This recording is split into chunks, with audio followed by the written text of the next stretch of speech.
Bolsonaro ou Haddad? O que nos espera na economia? Falo disso já já. Você está assistindo o Planeta Economia, com Reinaldo Caféu. Espázio Verde Comendador, Blue Sol, Energia Solar, Grupo Mátesis, Unimed Bauru, Plazútil, Utilidades Domésticas, Áurea, Plataforma Web, News. A polarização está consumada, passamos aí o primeiro turno, agora todo mundo aí discutindo o que vai acontecer no segundo turno, as eleições estão próximas, mas o que esperar dos modelos econômicos? Por sinal, tudo está apontando que o mercado aí adotou o modelo Bolsonaro, né? Porque com essa questão envolvendo ele estar à frente das pesquisas, o dólar caiu, a bolsa subiu, óbvio que isso tudo pode mudar a qualquer tempo, né? Um mercado especulativo aí, mas vamos tentar levantar aqui os principais pontos daqueles que cuidam da parte econômica de cada candidato. Todo mundo sabe que do lado do Bolsonaro é o Paulo Guedes. Quem que é o Paulo Guedes? É um economista que tem um pensamento que a gente chama liberal, eu diria até ultraliberal. O que é isso?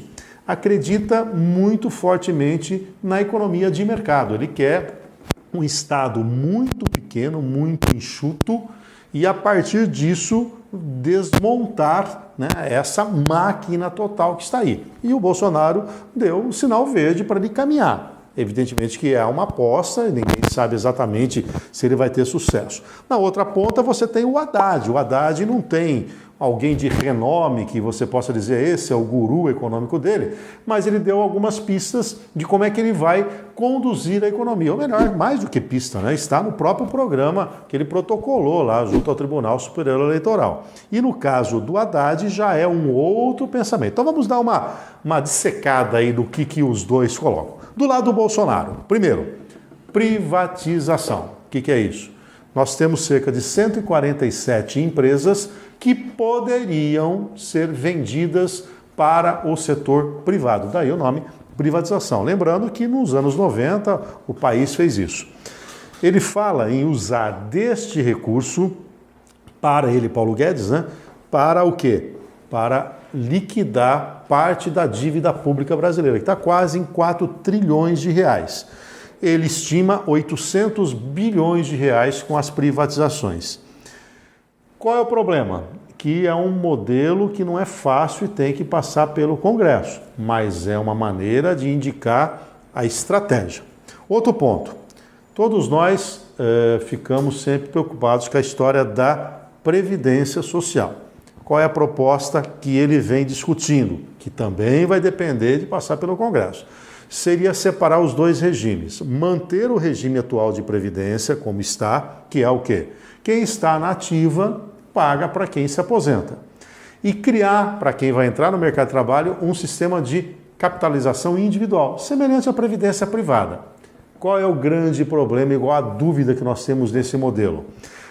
Pensa bem, hoje quem está na ativa paga para quem está aposentado. Ora, se os novos ingressantes podem migrar para a capitalização individual, a tendência é que quem está na ativa diminua, né, o número de pessoas, e aí você não financia. Teria um rombo. Esse rombo talvez precisasse ter, vamos dizer assim, uma transição, e nessa transição ver quem é que vai financiar. No caso do Paulo Guedes, ele fala até de uma reforma da atual Previdência, ou seja, faria uma reforma como está e faria a ruptura para outro modelo. É uma tentativa de acabar com esse buraco que a Previdência Social também tem. No caso do Paulo Guedes, ele também fala de uma simplificação de tributos. Ele fala em criar o IVA, que seria um imposto sobre valor agregado. Hoje nós temos cerca de mais de 90 tributos, se a gente chamar imposto, taxa e contribuição. A ideia dele é diminuir, unificar alguns para que o sistema seja simplificado. E ele fala, inclusive, numa alíquota padrão de 20%. Daí que saiu aquela história da CPMF, né, que é aquele imposto sobre o cheque. Dentro de uma palestra, ele colocou, ó, se nós simplificarmos o sistema e tivermos uma alíquota única, nós vamos ter que criar algum tributo para complementar, ou seja, para não diminuir a arrecadação tributária do Estado. E aí que surgiu, olha, um dos impostos, ou nesse caso uma contribuição bem fácil, é tributar na hora da movimentação financeira. Pegaram esse recorte e disseram que ele quer só a CPMF. Não, ela seria para substituir. Essa é uma da ideia. E ele fala muito da independência do Banco Central e também do Ministério da Fazenda. Aí tem que combinar com o Bolsonaro, evidentemente, né? Porque o Bolsonaro tem um histórico aí mais centralizador e ele vai precisar dar uma carta branca, principalmente para o Paulo Guedes, para essa autonomia. No Brasil nós não temos um Banco Central independente, nós temos um Banco Central autônomo. Hoje a autoridade monetária não pede bênção, né, para o presidente Temer para mexer na taxa de juros, ele tem a sua própria pegada. Quando é independente, até os mandatos não coincidem, ou seja, não tem uma vinculação política com quem está indo ali. Isso vai precisar caminhar também. E ele sinalizou que principalmente a equipe do Banco Central permaneceria. Então esses são os pilares principais do modelo econômico preconizado por Paulo Guedes e que o Bolsonaro estaria disposto a levar em frente. Houve aí um pequeno ruído em relação à privatização do sistema Eletrobras, da própria Petrobras, eles vão ter que se afinar. Mas resumindo, vamos lá. Privatizações para tentar estancar o endividamento, acho difícil que isso aconteça na velocidade que desejam, vão ter que buscar alternativas para essa mudança. A questão previdenciária faz uma ruptura com o modelo atual, vai para o sistema de capitalização, uma simplificação tributária, também uma independência Banco Central e do próprio Ministério da Fazenda, e tudo isso, claro, vai ter que negociar com o Congresso. O PSL do Bolsonaro fez uma boa base, há uma leitura de mais de 300 deputados que estariam ligados a esse novo momento, se eventualmente o Bolsonaro vencer, mas há dúvida se esse extrato que representa a sociedade será capaz de levar em frente todos esses projetos. E também ficaria uma parte da equipe econômica que está no tema. O Haddad é exatamente o oposto disso.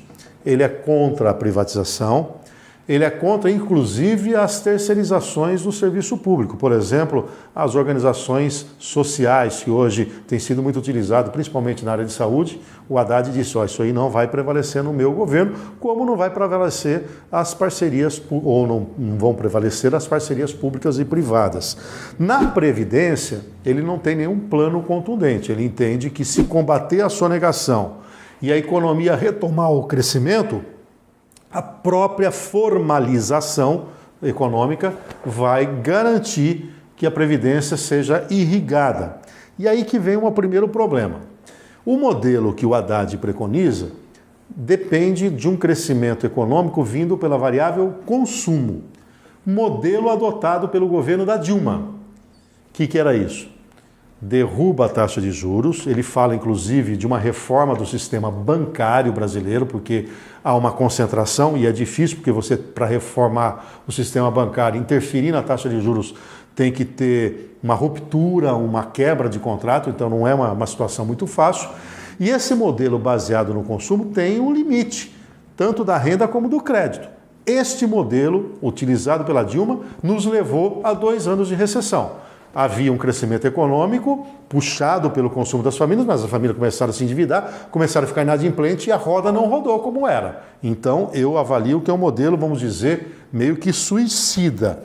E o Haddad também fala em revogar a reforma trabalhista. Eu entendi como um bom avanço, um grande avanço, a reforma trabalhista. Nós tivemos aí uma série de entraves eliminados nessa relação capital-trabalho. Ele fala em jogar fora e, o que é pior, revogar o teto de gasto.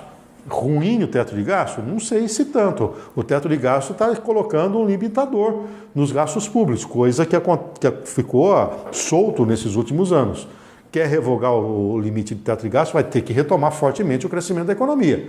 E o teto de gasto não quer dizer que você não pode mudar gastos para a saúde, para a segurança. Não, é uma negociação com o Congresso. E isso tem ajudado a controlar a economia, segurar a inflação. Então, também vejo aqui como um retrocesso. E ele disse que vai substituir a equipe econômica na sua totalidade. Portanto, nós temos um modelo Haddad que é estatizante e que ele entende que os problemas da economia brasileira serão resolvidos com a retomada do crescimento. Só que não existe mágica em economia. Como é que eu retomo o crescimento? Vou incrementar o consumo, tá bom. Vou diminuir a taxa de juros, quem é que vai pagar a conta? Então, fica um pouco mais inconsistente. De qualquer maneira, os dois modelos são modelos desafiadores, porque rompem com o modelo vigente, que é o que o Temer, com o Meirelles, que toda a equipe vem trabalhando. Que seria o quê? Equilibrar as contas públicas com várias reformas simultâneas. Além disso, continuar muito austero na política monetária, para depois, quando a economia estiver ajustada, retoma a confiança, você retoma o crescimento e aí você vai alongando o endividamento até que você chegue um momento que possa efetivamente fazer todo o controle da economia. Bom, acho que você conseguiu entender um pouco a diferença entre os dois, agora faça a sua escolha. São os dois que sobraram. Talvez não fosse nenhum dos dois o melhor modelo para o país, mas é o que temos para agora. E aí, cada um de nós tem que fazer a sua escolha partindo sempre do senso coletivo. Não necessariamente o que é melhor para mim, mas o que é bom para o Brasil. É isso.